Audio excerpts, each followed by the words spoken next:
Olá, pessoal. Sou professor ali da Academia Fiscal. Estou trazendo aqui para vocês a aula de atualização, recentemente em função aí das alterações que os municípios estão fazendo, devido ao julgamento pela inconstitucionalidade proferida pelo Supremo Tribunal Federal em relação à exigência do CEPOM.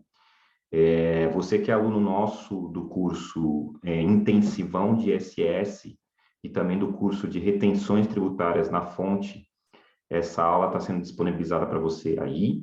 Para vocês que ainda não são alunos, tem aí o link na descrição do nosso curso EAD gravado. Esses dois cursos são na modalidade EAD gravado e constantemente atualizados. Essa aqui é uma aula de atualização.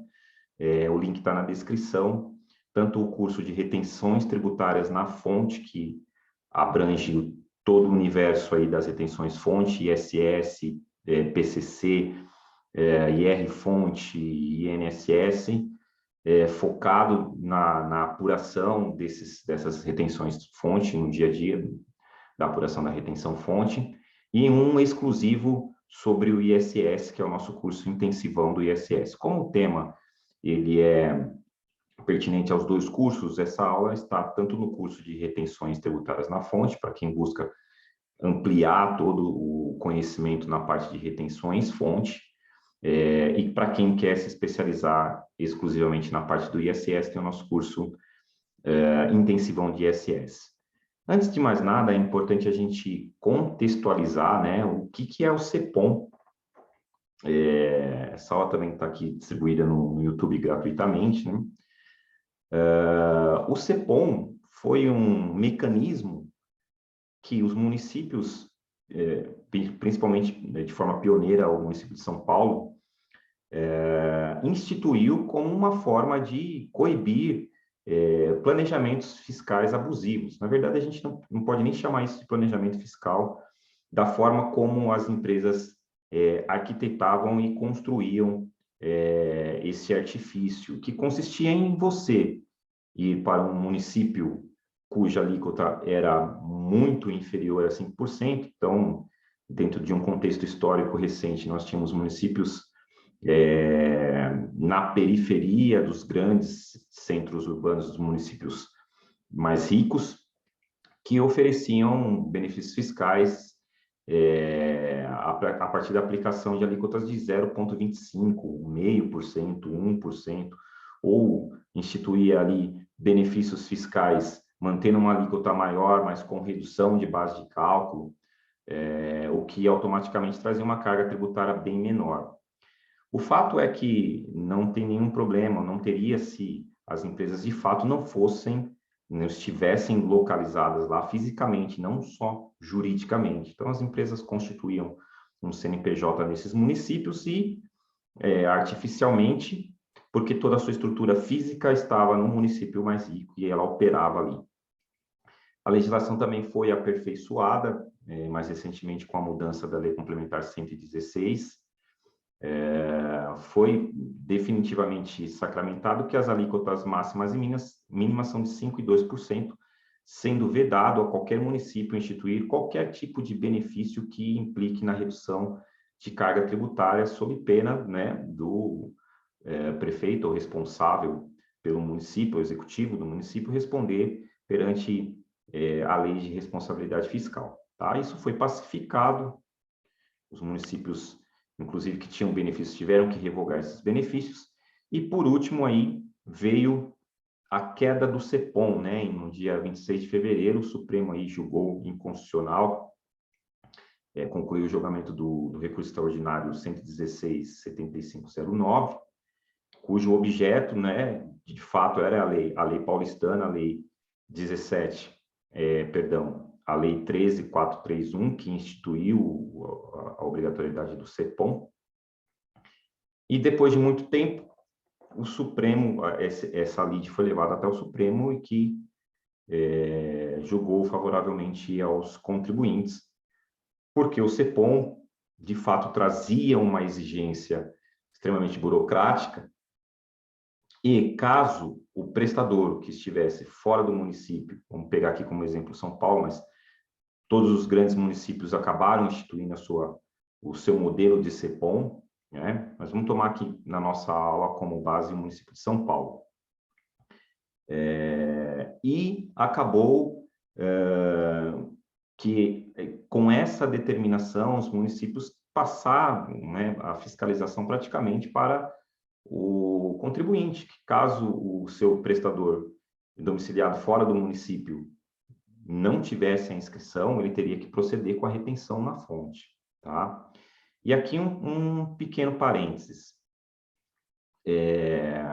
Independente se o serviço fosse devido no município do destino ou do tomador ou não, tá? Por força das regras da Lei 116, da Lei Complementar 116, né? Considera-se o serviço prestado e o imposto devido ao município onde estiver domiciliado o prestador, exceto nas hipóteses do artigo 3º, os incisos 1 a 25, ok? Um pouquinho mais para o final eu vou recapitular isso, porque está conectado com as suas aulas do curso intensivão de SS e do curso de retenção fonte, tá? Então, tome bastante atenção como numa nova base de orientação esta aula. Mais adiante eu explico como fica esta situação, tá? Então, o objeto da discussão era a lei paulistana, que instituiu o CEPOM, e o Supremo decretou a inconstitucionalidade desta norma. Já tinha uma aula nossa de atualização quando essa decisão saiu, inclusive está aqui no YouTube também, em que eu alertava, olha, não façam nada, né? Se vocês buscarem essa aula, tem essa minha orientação lá, não façam nada até que os municípios adequem a sua legislação, tenham o tempo hábil, porque isso envolve processos internos, inclusive, que mexem no sistema de emissores de notas fiscais dos municípios, além da própria mudança, né, na parte legislativa. Então, a gente recomendou certeiramente que não era para fazer absolutamente nada, mesmo depois dessa decisão do Supremo, seguir a regra do jogo como era até então, atendendo a legislação do seu município. Os municípios foram adequando, Rio de Janeiro adequou recentemente também, outros municípios vieram adequando, e agora, no dia 26 de novembro, foi a vez do município de São Paulo adequar a sua legislação. Mas com um porém, tá? Existe um porém aí que está passando desapercebido, que é importante a gente comentar aqui nessa aula para a gente ficar esperto. Então, com o advento da Lei 17.719, o município de São Paulo permaneceu ali a figura do CEPOM, mas de forma facultativa. Então, ele colocou aqui, ainda manteve na redação da sua norma original, na Lei 13.476, perdão, e alterou ali o artigo 14 por meio do seu artigo 9º. O artigo 9º da Lei 17.719 alterou a lei original do município de São Paulo, que havia instituído até então o CEPOM, e deixou facultativo. Ele não extinguiu a norma, né? Não revogou a parte que fala do CEPOM, ele fala que poderá, né? Que o prestador de fora do município poderá efetuar a inscrição do CEPOM aqui no município de São Paulo, se assim desejar, tornando, então, portanto, facultativo essa inscrição. A partir do dia 27/11, né? Resumindo, a partir, portanto, do dia 27/11 de 2021, o CEPOM é facultativo. Significa que, se é facultativo, o prestador dificilmente irá constituir aqui, visto a burocracia e a documentação necessária para obter a inscrição no CEPOM. Então, está na norma, continua, não se assuste, você vai ler a lei e vai perceber que o CEPOM continua ali, porém, eles mudaram a redação de deverá proceder com a inscrição municipal em São Paulo para poderá proceder com a inscrição. Então, tornou facultativo. Na lei, se você consultar dispositivo legal, o CEPOM está lá, mas de forma facultativa. Porém, o agravante, né, que a gente traz de destaque aqui,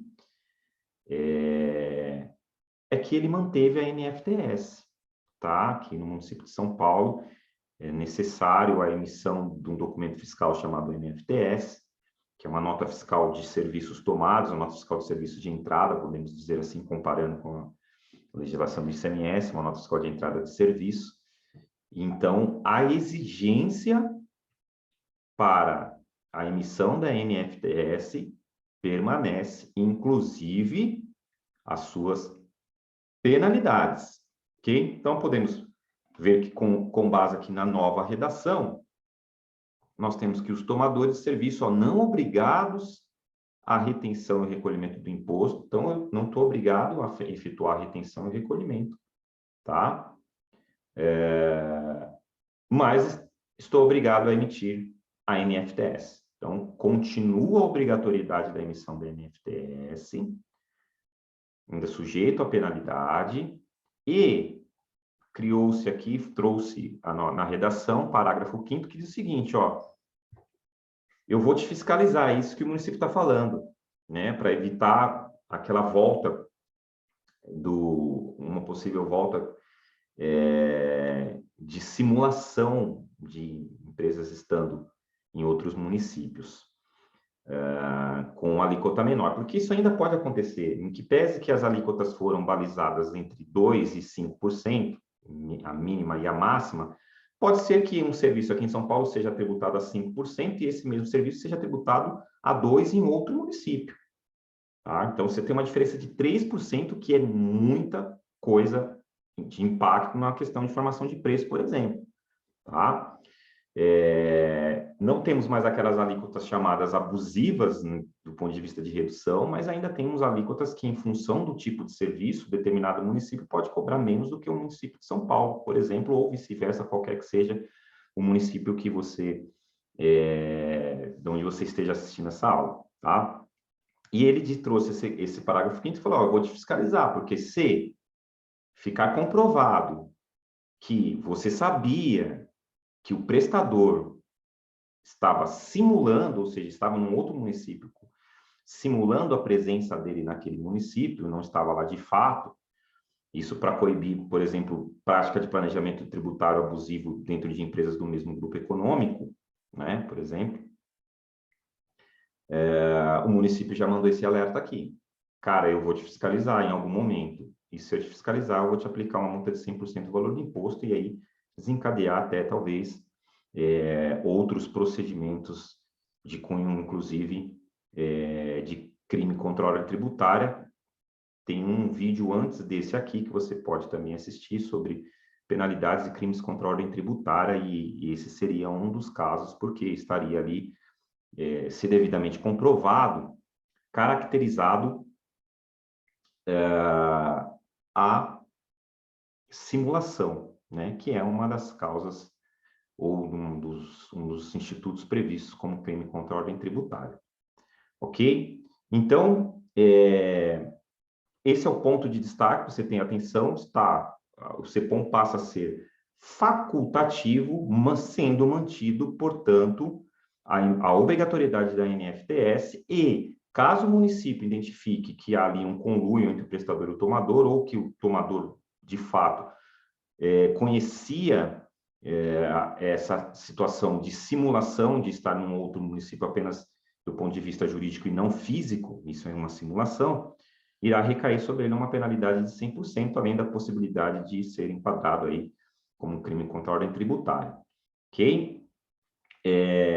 Para quem está no curso, tanto no curso de retenção fonte e EAD gravado, é um curso perpétuo, está lá, é só você, o link está aqui nos comentários, na descrição, só entrar lá, os valores são imbatíveis, são valores bem baixinhos mesmo, para vocês poderem ter acesso a todo o conteúdo desses dois cursos, tá?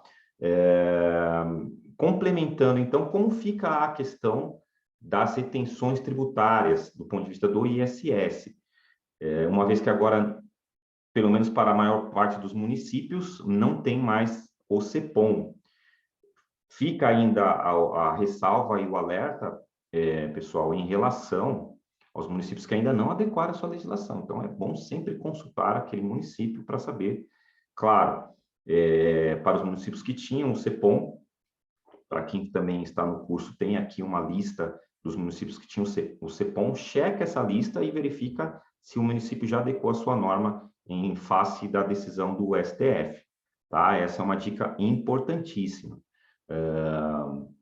Posto isso, como fica a questão da responsabilidade de recolhimento do ISS?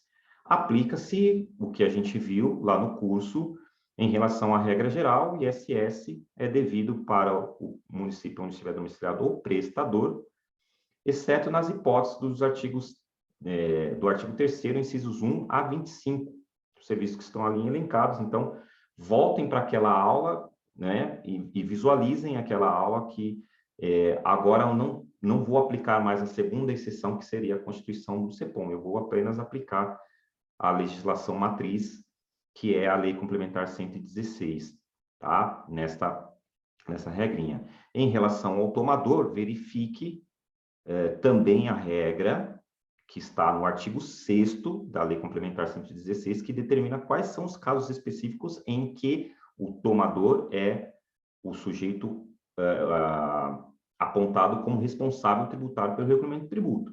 Tá? Não é porque o ISS é devido para o município onde está sendo prestado o serviço que a responsabilidade automaticamente recai para o tomador. Tá? Verifique novamente essa aula que nós temos lá e principalmente estude o artigo 6º da Lei Complementar 116. Bacana? Então, essa foi aqui a nossa aula de atualização para os cursos de retenção tributária fonte e intensivo de ISS. O link está aqui na descrição, você pode adquirir esses cursos, o preço está bem bacana. E se gostou da aula, deixa aí o seu like e compartilhe. E também não deixe de esquecer de fazer a sua inscrição. Esperamos você numa próxima. Valeu, um abraço.